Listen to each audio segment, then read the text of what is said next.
ان فرشتوں کی قسم جو ڈوب کر کافروں کی جان کھینچ لیتے ہیں، اور ان کی جو مومنوں کی جان آسانی سے نکالتے ہیں، اور ان کی جو تیرتے ہوئے جاتے ہیں پھر لپک کر آگے بڑھتے ہیں، پھر دنیا کے کاموں کا انتظام کرتے ہیں کہ وہ دن آ کر رہے گا جس دن وہ زلزلہ آئے گا، پھر اس کے پیچھے اور زلزلہ آئے گا۔ اس دن لوگوں کے دل خوف زدہ ہوں گے اور آنکھیں جھکی ہوئی۔ ہوائوں کی قسم جو نرم نرم چلتی ہیں پھر زور پکڑ کر جھکڑ ہو جاتی ہیں، اور بادلوں کو ابھار کر اٹھا لاتی ہیں، پھر ان کو پھاڑ کر جدا جدا کر دیتی ہیں۔ پھر فرشتوں کی قسم جو وحی لاتے ہیں تاکہ عذر دور کر دیا جائے یا ڈر سنا دیا جائے کہ جس فیصلے کا تم سے وعدہ کیا جاتا ہے وہ ہو کر رہے گا، جب تاروں کی چمک جاتی رہے اور جب آسمان میں شگاف پڑ جائیں اور جب پہاڑ ریزہ ریزہ کر کے اڑا دیے جائیں اور جب پیغمبروں کے لیے وقت مقرر کر دیا جائے۔ بھلا ان کاموں میں تاخیر کس لیے کی گئی؟ فیصلے کے دن کے لیے، اور تمہیں کیا خبر کہ فیصلے کا دن کیا ہے؟ اس دن جھٹلانے والوں کے لیے خرابی ہوگی۔ میں روز قیامت کی قسم کھاتا ہوں اور نفس لوامہ کی قسم کھاتا ہوں کہ سب لوگ اٹھا کر کھڑے کیے جائیں گے۔ کیا انسان یہ خیال کرتا ہے کہ ہم اس کی بکھری ہوئی ہڈیاں اکٹھی نہیں کریں گے؟ ضرور کریں گے، اور ہم اس بات پر قادر ہیں کہ اس کی پور پور درست کر دیں، مگر انسان چاہتا ہے کہ آئندہ بھی خود سری کرتا چلا جائے۔ پوچھتا ہے کہ قیامت کا دن کب ہوگا؟ سو جب آنکھیں چندھیا جائیں اور چاند گہنا جائے اور سورج اور چاند جمع کر دیے جائیں، اس دن انسان کہے گا کہ کہاں ہے بھاگنے کی جگہ؟ کہیں نہیں، کوئی جائے پناہ نہیں۔ اس روز تمہارے پروردگار ہی کے پاس تمہیں جا ٹھہرنا ہے۔ اس دن انسان کو جو عمل اس نے آگے بھیجے اور جو پیچھے چھوڑے ہوں گے سب بتا دیے جائیں گے، بلکہ انسان آپ اپنا گواہ ہے۔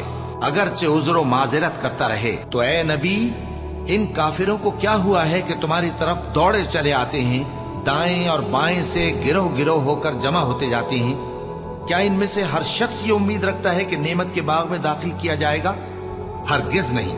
ہم نے ان کو اس چیز سے پیدا کیا ہے جسے یہ جانتے ہیں۔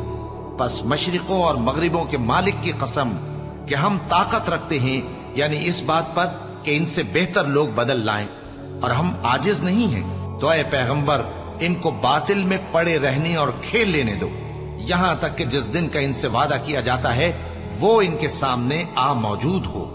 اس دن یہ قبروں سے نکل کر اس طرح دوڑیں گے جیسے کسی مقابلے کے نشان کی طرف دوڑے جا رہی ہوں۔ ان کی آنکھیں جھک رہی ہوں گی اور ذلت ان پر چھا رہی ہوگی۔ یہی وہ دن ہے جس کا ان سے وعدہ کیا جاتا تھا۔ سو میں ان چیزوں کی قسم کھاتا ہوں جو تم کو نظر آتی ہیں اور ان کی جو تمہیں نظر نہیں آتی، کہ یہ قرآن ایک معزز فرشتے کا پہنچایا ہوا کلام ہے، اور یہ کسی شاعر کا کلام نہیں، مگر تم لوگ بہت ہی کم ایمان لاتے ہو، اور نہ کسی کاہن کا قول ہے، لیکن تم لوگ بہت ہی کم غور و فکر کرتے ہو۔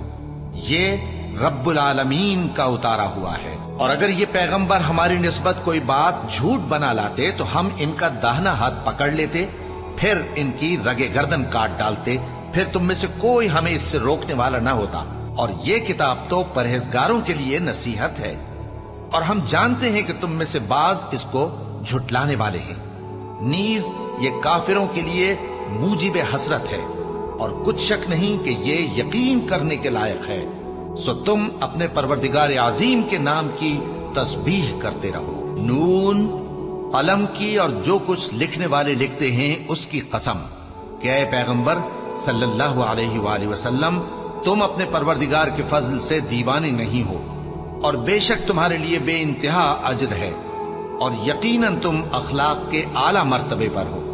سو ان قریب تم بھی دیکھ لو گے اور یہ کافر بھی دیکھ لیں گے کہ تم میں سے کون دیوانہ ہے، اور کسی ایسے شخص کے کہے میں نہ آ جانا جو بہت قسمیں کھانے والا ہے، ذلیل ہے، شرارت سے اشارے کرنے والا، لگائی بجھائی کرنے والا، مال دینے میں بڑا بخیل، حد سے بڑھا ہوا بدکار، سخت خو، اور اس کے علاوہ بدذات ہے، اس سبب سے کہ مال اور بیٹے رکھتا ہے۔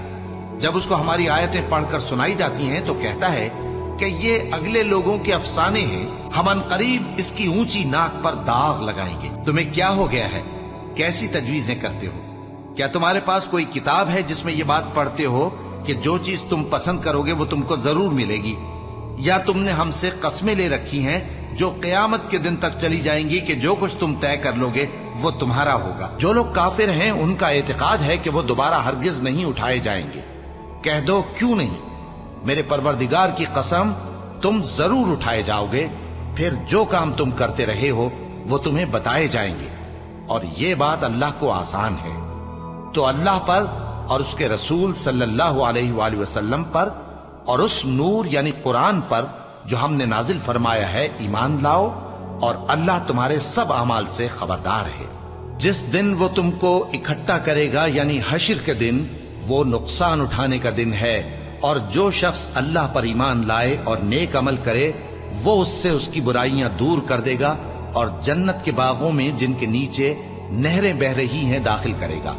وہ ہمیشہ ہمیشہ ان میں رہیں گے، یہی بڑی کامیابی ہے۔ اور جنہوں نے کفر کیا اور ہماری آیتوں کو جھٹلایا وہی اہل دوزخ ہیں کہ ہمیشہ اس میں رہیں گے، اور وہ بری جگہ ہے۔ کوئی مصیبت نازل نہیں ہوتی مگر اللہ کے حکم سے، اور جو شخص اللہ پر ایمان لاتا ہے وہ اس کے دل کو ہدایت دیتا ہے، اور اللہ ہر چیز سے باخبر ہے۔ اور اللہ کی اطاعت کرو اور اس کے رسول کی اطاعت کرو، بس اگر تم منہ پھیر لوگے تو ہمارے پیغمبر کے ذمے تو صرف پیغام کا کھول کھول کر پہنچا دینا ہے۔ اللہ جو معبود برحق ہے اس کے سوا کوئی عبادت کے لائق نہیں، تو مومنوں کو چاہیے کہ اللہ ہی پر بھروسہ رکھیں۔